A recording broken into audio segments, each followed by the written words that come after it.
Hey guys, Corey from Aquarium Co-op here, and today I am getting the latest start ever in the fish room. I think it's already 6:30 at night, but I do want to get in here, I want to get some stuff done, and I know my wife won't be home till like 9:30, so I got 3 hours, I can get some stuff done. We'll see how lazy I get, but let me show you why I'm going to start so late. I had to go pick up a tank for you guys. I know that sounds weird, but everyone wants to see a tank as the backdrop to real fish talk.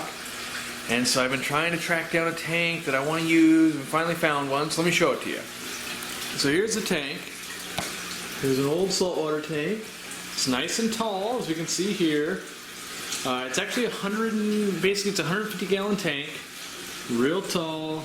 There's a sump, it's got overflows. I'll probably put a bigger sump, like maybe a 55 gallon on or something down below here. It's got nice big doors, so I can put a nice big sump into it.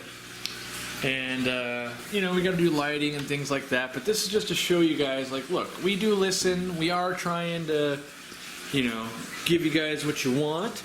And now, all we gotta do, if we go to the studio, is we got to move that kind of stuff out. I have to take that thing with a lamp on it. That's got to come out. And I can put a tank there, I think, because there's not enough room from this wall to that wall to shoot this way. Like if we're sitting against the wall over here, that's not going to work. And it's just a pretty small room. It's a little studio just to shoot. And you can see, we've got equipment and we've got lighting up above and we've got posters and, cool things around here like sculptures and things like that. But so we're gonna, get your fill of this because we're gonna break this down. We're gonna put it in a tank here. Hopefully it's not gonna be too loud. That's what I'm afraid of. I'm afraid of, you guys go, well, we really want to see a tank. We want to look at stuff, and I agree. We're boring. I get it. But I'm hoping it's not gonna be too loud with the sump. Like I'm gonna plumb a Herbie drain system into it, and maybe I'll make a video on how to do that so you guys can go, oh, well, that makes sense. I should do that. But give me some ideas what you want to see in there. I'm guessing most people are going to say African cichlids. I kind of want to see some goldfish. Lamont maybe wants to put his Fa'aka puffer in there. Maybe we'll do a turtle tank. We don't know what we're doing yet. With the overflows, I'd have to modify them if I'm going to do a turtle tank. That being said, I could make a pretty sweet turtle tank out of that thing, so who knows. But that's where we're starting today, starting late. Had to go pick all that up and get it in here and do stuff, and life still happens too. I had to go get a passport this morning so that way I can fly to Japan, and in Japan I'm going to show you fish farms and things like that while I'm there. So it's always work related, but these totes, checking in on them, still working well. The auto water change works well. We've got a few more fish in this one. We've got some high-fin banded sharks and some Sarasa comets and shabunkins. Nothing in these guys yet. I haven't, gotten on it. I moved one of the filters over to there because I've got fish in that one now. I need to do a couple more. I need to put some more wood. The problem is there's always things to do, right? And so, yeah, now let's talk, let's go to the other room, the warmer room. It's kind of cold out here. My giant mess here of infinite things to do. But let's see here. I'll show you just other little tidbits. This right here is a return for my my solar heat collector. And if you don't know what that is, Google one. They're amazing. And I built one outside. Basically, the sun comes in. So imagine your car. You've got a car. The sun beats down on it. What happens when you open the door? It's like 150 degrees, right? Well, imagine I build a big black box and I let that sunlight come in. And it's like 150 degrees in there, right? Well, if I blow air through it, now it's blowing 150 degree air into my fish room. That will help me heat it for a lot cheaper. And so I built one of those, and basically when it's sunny and there's a day it's working, I'm gonna show it to you guys. But right now, like showing you the black pipe and then going outside and showing you a black box that doesn't do anything, isn't that awesome to look at. But I'm just showing you, I did get that done on, I want to say, like my last day off, which was like Thursday or something like that. So, that's coming down the pipeline too. If you don't think that's amazing, wait till you see how it actually works, because it's about one of the biggest pieces of technology slash things that have blown my mind in the last like 10 years. Like, it just doesn't seem like how it could work. and yet it works so well. And then I start thinking about, like, well, why doesn't everyone use this? I don't get it. It's amazing. And so I want to share it with you guys. So yeah, let's see. Gotten lots of parts in to do things. Here I've got a clamp-on light. This light's going to help with my brine shrimp. I've got the nozzle here that I need. I'm going to put that together. I'm hopefully going to build a stand for this real quick. And I've got more parts somewhere. Maybe they're in the house. Oh wait, more parts over here. My bad. I got the auto fish feeder. And yeah, I know some people are going to say, like, well, I thought you were working on your own. I am. I just haven't perfected it yet. And guess what? We're already on pond season, so I need to start installing some of these. So I bought one just because I got to get at least one going. Let's see what else I got here. I've got...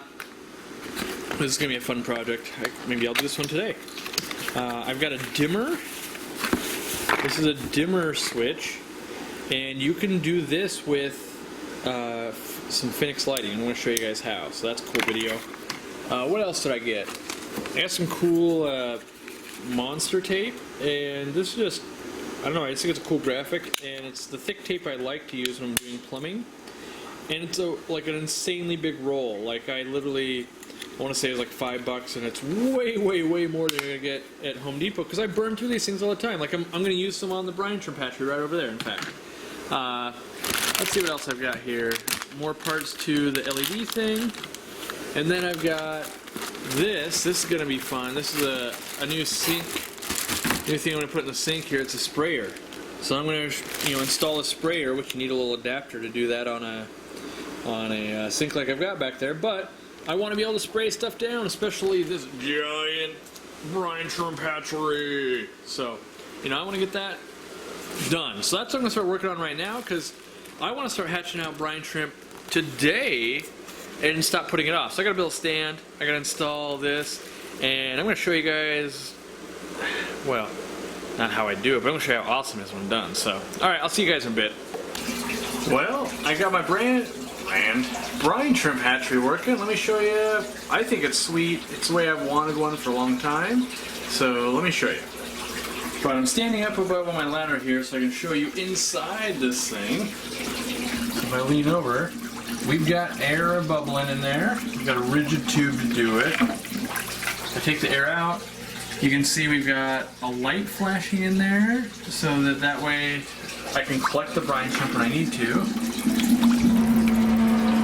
And if I come down here off the little ladder, show you what else I got done. So I've got a little stand there for it. And this is an LED light I picked up off of Amazon. And it's just super bright. It only uses 3 watts, an LED. And, so I can shine right there. That will illuminate this. As you can see, there's no light on in here. That's the only light. So, if I turn the main room light on, obviously it's very bright, but we need a way to collect the brine shrimp down to here. And then now I've plumbed it at an elbow directly into my sink. So when it's time to clean, let me get this tool out of the way here. When it's time to clean, I simply just open it up. And so you can see I can let just a little bit out, or I can, oh wow, look at this, lots of water's coming out. And you can have it, when I harvest brine, it'll be something like that probably. That's my sump pump working, as you just heard. And then along the side here, we have gallons of water. And so there's 5, 6, 7. I'm going to use about 5 gallons to leave it so I don't get a lot of brine shrimp spray coming out of the top. But, this is the first hatch. I think it's going to work amazing. If it does, I'll be sure to shoot a video on how to put the PVC together, where to buy all the parts, what LED I'm using, things like that. But I just wanted to chime in saying, yeah, I did get it done. Yeah, it's probably late. What time is it? It's 7:30 now. It took me an hour to build the stand, plumb it together, get the air to it, do all those things. So now I'm going to put some brine and some salt in there and hopefully hatch some out tomorrow and make sure that works the way I want it to. And then start on another project. I'll probably shoot a video or something like that next on one of the Quick Tip Tuesday videos, something like that. I don't know. We'll see. All right. Talk to you in a bit. I'm just going to do a quick fish update. You guys seem to enjoy it, so got more super red bristlenose. As you can see, like there's some of the first batch, but right above it there, that's the new batch. And you know, they're in the tank, they're on the back wall, they're doing their thing. So I've got new super red babies, some of the slow side growing out here, they're just eating. I've got the Cyprichromas finally starting to color up, starting to do a little breeding. You know, so they're not quite holding yet, but they're starting to do the dance. Like you can see the male there starting to work his magic. So that's cool. Let's see what else. Lots of guppy fry here, which is good. Everyone wants them, even me. So I'm excited about that. Dumbo ear guppies or big ear guppies, badass. Not much from my blue platies yet, to be expected. Got the blue silverados doing their thing. What else do I have? Got the pygmy platies eating down there. But that's pretty much it, I would say. Like, there's not a whole lot of... Oh, I do have some new Liberty Mollies in the mix here. Let's see if I can spot... Yeah, there's some of the babies. Like, if we look in the guppy grass there, you can see some of the babies hanging out. And I've just been letting this guppy grass grow in thick so some of the babies start making it. And I'm just feeding brine right now, some freeze-dried brine. But once I get the brine shrimp hatchery, the new brine shrimp hatchery going, I think it's really going to help with some of these fish bringing out their breeding potential and the fry and things like that. This green water tank cleared up a bunch. That's good, you know, kind of. So we've got lots of babies in there. They're all chowing down. This is the red Russian guppy tank. We've got the panda guppies down there. What else do we have? We just have some neons growing out down here. We've got my half black pastels with babies down here. So those guys are neat. I really am enjoying these Corydoras astatus. They're really starting to, you know, bulk up, which is great. I think once I start hitting them with the brine, they're really going to be happy. Got some guppies up here. These are supposed to be bluegrass guppies, but you know, they're not very blue. They look like they've got I like to send me some reds actually. It's just a tank with a bunch of algae and some babies with the guppy trap that I've used. If you haven't seen that, check that out. Orange flash pistogramma here. Snuck up on them, so we got to look at them. A lot of algae. I'm afraid if I just put a baby pleco in there, they're going to kill it. What else? The zebras, as always, still here. Need to unload those. And a couple of discus down there. But that's mostly it. I did get my new tank installed in my house, you know, so it's got the stand and everything, so I'll show that next. But that's in the fish room, so I have to go there. Or not in the fish room, the house.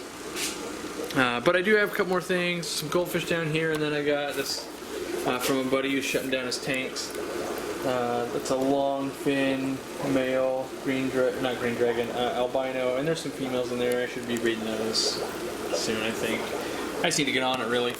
But yeah, let me go ahead and mosey on over to the house, and I'll show you what the new tank looks like, you know, on a stand and a canopy. So yeah.